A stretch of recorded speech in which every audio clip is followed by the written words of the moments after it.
खुशामदीद मोहतरम नाज़रीन, आप तमाम का ब्लेज न्यूज़ में खैर मक़दम है। आइए नाज़रीन बढ़ते हैं आज बतारीख 27 मार्च बरोज़ जुमा की देश और दुनिया से जुड़ी चंद अहम खबरों की जानिब। इजराइल ने जनूबी लेबनान की 8 बस्तियों पर फास्फोरस गोला बारूद इस्तेमाल किया। लेबनानी नेशनल न्यूज़ एजेंसी के मुताबिक इजरायली तोपखाने ने जनूबी लेबनान के 8 बस्तियों पर फास्फोरस गोले दागे। बैनुल अक़वामी क़ानून के तहत जंगी इलाक़ों में फास्फोरस गोला बारूद का इस्तेमाल ममनू है। अक़वाम मुत्तहिदा और रेड क्रॉस के जवाबात के मुताबिक शहरी आबादी या फिर गुंजान आबाद इलाक़ों में आतिशगीर हथियारों का इस्तेमाल सख्ती से मना किया गया है। ये पाबंदी convention on certain conventional weapons में दर्ज है, जो कि ऐसे हमलों को रोकता है जिनसे गैर ज़रूरी और शदीद इंसानी तकालीफ का अंदेशा हो। सदर डोनाल्ड ट्रंप ने ईरान के पावर प्लांट पर हमला 10 दिन के लिए मौखर कर दिया है। अमेरिकी सदर डोनाल्ड ट्रंप ने जुमे के रोज कहा है कि ईरानी हुकूमत की दरख्वास्त पर इन्होंने ईरानी पावर प्लांट्स पर हमले का अमल 10 दिन के लिए रोक दिया है। डोनाल्ड ट्रंप ने कहा कि वो इस अमल को 6 अप्रैल को मशरिकी वक्त के मुताबिक रात 8 बजे तक के लिए मुलतवी कर रहे हैं। डोनाल्ड ट्रंप ने अपने सोशल मीडिया प्लेटफॉर्म पर कहा कि ईरानी हुकूमत की दरख्वास्त पर मैं पावर प्लांट्स पर हमले की मुद्दत पीर यानी 6 अप्रैल की रात 8 बजे तक यानी मुकम्मल 10 दिनों के लिए रोक रहा हूं। इजरायली हमलों में लेबनान में हलाकतों की तादाद 1116 तक पहुंच चुकी है। लेबनान की वजारत सेहत के मुताबिक 2 मार्च से लेकर अब तक इजरायली हमलों में जाँ बहक अफराद की तादाद जुमला 1116 तक पहुंच गई है, जबकि 3229 अफराद जख्मी हुए हैं। रिपोर्ट्स के मुताबिक 2 मार्च से जारी हमलों के नतीजे में मजमूई हलाकतें 1116 तक पहुँच चुकी है। बांग्लादेश में मुसाफिर बस दरिया में गिर पड़ी, 24 मुसाफिरीन हुए जाँ बहक। बांग्लादेश में एक इंतहाई ज़्यादा दिलखराश व अफसोसनाक वाक़े में कम अज़ कम 24 अफराद ताहाल हलाक हो चुके हैं जब मुसाफिर बस दरिया में गिर पड़ी। हादसा दरियाए पद्मा में उस वक्त पेश आया जब तकरीबन 40 मुसाफिरीन को ले जाने वाली बस डोलाडिया के मुकाम पर फेरी के करीब पहुंचते हुए बेकाबू हो गई और दरिया में जा गिरी। इस वाक़े से मुतालिक खौफनाक मनाजिर भी सोशल मीडिया पर खूब ज़्यादा गर्दिश कर रहे हैं। अमेरिका इजराइल से मुकाबले के लिए ईरान के 10 लाख फौजी तैयार, 12 साल के बच्चे भी शामिल। इजराइल को फौजियों की कमी का सामना। ईरान में ज़मीनी हमलों के लिए अमेरिका की तैयारियों से मुतालिक आने वाली खबरों के दरमियान इन हमलों को रोकने के लिए ईरान भी तैयारियां शुरू कर चुका है। इत्तलात के मुताबिक इस सिलसिले में 10 लाख से ज़ायद फौजियों को तैयार किया जा रहा है।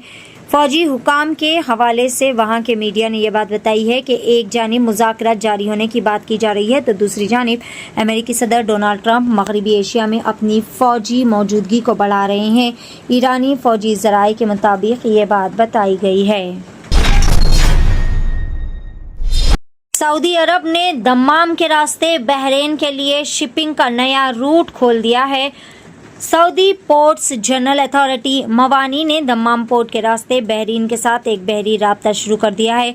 खबर रसा एजेंसी के मुताबिक दम्माम पोर्ट पर गल्फ शटल शिपिंग सर्विस को MSC ऑपरेट करेगी। ये इक़दाम अथॉरिटी की कोशिशों का एक हिस्सा है जिसका मकसद बहरी रवाबात को मजबूत बनाना और शिपिंग नेटवर्क को वसअत देना है।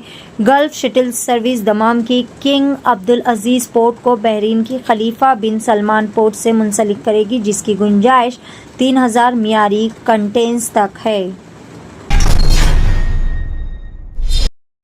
हिंदुस्तान में लॉकडाउन से मुतालिक अफवाहों पर हुकूमत का एक अहम बयान। ईरान जंग के तनाजुर में मुल्क भर में लॉकडाउन के खदशात से मुतालिक गर्दिश करने वाली खबरों पर मरकजी हुकूमत ने वाज़ेह और सख्त मौक़िफ़ इख्तियार किया है। मरकजी वज़ीर पेट्रोलियम हरदीप सिंह पुरी ने इन अफवाहों को मुकम्मल तौर पर मुस्तरद करते हुए कहा कि मुल्क गिर लॉकडाउन से मुतालिक कोई भी बात हकीकत पर मबनी नहीं, ये सिर्फ अफवाहें हैं। इन्होंने साफ और वाज़ेह अल्फाज में कहा कि हुकूमत के ज़ेर गौर ऐसी कोई मनसूबाबंदी नहीं है और अवाम को डरने या घबराने की बिल्कुल भी कोई ज़रूरत नहीं। سعودی عرب میں ایکسپائرڈ ویزا ہولڈرز کو 18 اپریل تک جرمانے کے بغیر واپسی کی اجازت۔ جنگ کے بعد مشرق وسطی میں بگڑے حالات کی وجہ سے خلیجی ممالک میں فلائٹس کا نظام درہم برہم ہو گیا تھا، سوائے چند کے تمام ایئر لائنز نے اپنی پروازیں کینسل یا پھر محدود کر دی تھی، جس کی وجہ سے سعودی عرب میں عمرہ زائرین اور دیگر مسافرین اپنی مقررہ تاریخ پر سفر کرنے سے قاصر تھے۔ اس صورتحال کو مد نظر رکھتے ہوئے سعودی وزارت داخلہ نے ان ویزا ہولڈرز کے اسٹیٹس کو درست کرنے کا عمل شروع کر دیا ہے، جو کہ خطے کی موجودہ صورتحال کی وجہ سے مملکت سے واپس نہیں جا سکے تھے۔ دہلی ریلوے اسٹیشن پر حیدرآباد کے مسلم طلباء کو زعفرانی لباس میں ملبوس شخص کی دھمکی، طلباء میں تشویش کی لہر۔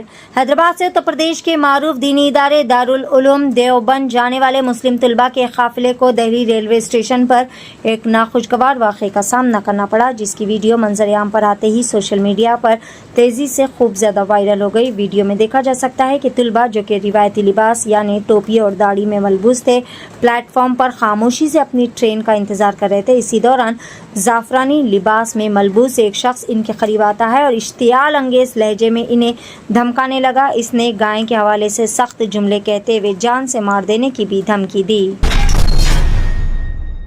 ریاست تلنگانہ کے ضلع نرمل میں گیس ڈیلر کے گھر سے 57 سلنڈرز کو کر لیا گیا ضبط۔ ریاست تلنگانہ کے ضلع نرمل کے مستقل شاستری نگر میں ایچ پی گیس ڈیلر سنتوش کے گھر میں غیر قانونی طور پر ذخیرہ کیے گئے 57 گیس سلنڈرز کو جمعرات کی شام حکام نے ضبط کر لیا ہے۔ مقامی لوگوں سے ملنے والی اطلاع پر ریونیو حکام نے ویجیلنس عملے کے ساتھ مل کر یہ کارروائی انجام دی۔ یہ تمام سلنڈرز مقامی عیدگاہ علاقے کے ایچ پی گیس ڈیلر سے متعلق ہونے کی نشاندہی ہوئی ہے۔ گھر میں ان کا ذخیرہ کرنا غیر قانونی ہونے کی وجہ سے انہیں مکمل طور پر سیز کر لیا گیا۔ ناظرین، یہ تھی بلیز نیوز کی دیش اور دنیا سے جڑی چند اہم خبریں۔ خبروں کا سلسلہ آگے بھی جاری رہے گا۔